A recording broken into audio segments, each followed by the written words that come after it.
بعض لوگوں نے خام احناف کے خلاف کلپ بنایا ہوا ہے کہ وہ ویل مچھلی کو حرام کہتے ہیں, ناجائز کہتے ہیں, حالانکہ صحابہ کے دور میں تو سمندر نے اتنی بڑی مچھلی پھینکی, وہ صحابہ وہ کھا گئے. تو ویل مچھلی کو کوئی بھی حرام نہیں کہتا, جو کہتا ہے غلط کہتا ہے. بلا وجہ فقہ حنفی پہ خود بخود چیزیں تھوپتے ہیں اور پھر اس کی بنا پر اعتراضات کرتے ہیں. وہ الزام بھی غلط ہوتا ہے اور اس کی بیس پر اعتراضات بھی غلط ہوتے ہیں. تو اور پبلک کو پتہ ہی نہیں ہوتا, وہ بیٹھ کے کہہ رہے ہیں ہاں یہ حنفی ایسے ہی ہوتے ہیں, مقلد ایسے ہی ہوتے ہیں, یہ ہوتا ہے بلا وجہ. حالانکہ وہ کہا, ہم نے کہا مچھلی ہے, جب ویل مچھلی ہے تو مچھلی ہے نا, پھر وہ بڑی ہو چھوٹی ہے اس سے کوئی فرق نہیں پڑتا, وہ جائز ہے, حلال ہے. ویل مچھلی کسی کو مل جائے کھا لیں, پوری نہ کھائیں مر جائیں گے, ٹھیک ہے نا, بہت بڑی ہوتی ہے وہ.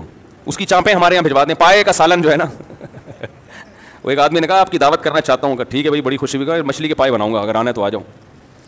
تو اس لیے صرف مچھلی کھایا کریں, اور مچھلی میں فائدہ بھی ہے. باقی سمندر کی میں جو مچھلی کے علاوہ چیزیں نکلتی ہیں اکثر صحت کے لیے نقصان دہ بھی ہیں, سمجھ رہے ہو. مچھلی کو تو قرآن نے کہا لحمن طریا, تراوٹ ہے اس میں, تازگی ہے.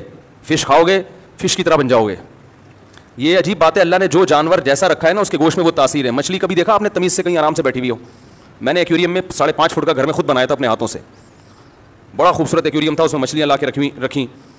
تو میں حیران ہوتا یہ کبھی ٹکتی نہیں ہے ایک جگہ پہ, ہر وقت دن میں بھی رات میں بھی. پلکیں تو ہے نہیں کہ آنکھیں بند کر لیں, ہر وقت آنکھیں کھلی رہیں گی اور ہر وقت چلتی رہیں گی. تو جیسا جانور ہے اس کے گوشت میں اللہ نے وہی تاثیر. کھاؤ گے تو تر و تازہ رہو. بھینس کا گوشت کھاؤ گے کھڑے رہو گے ایک جگہ.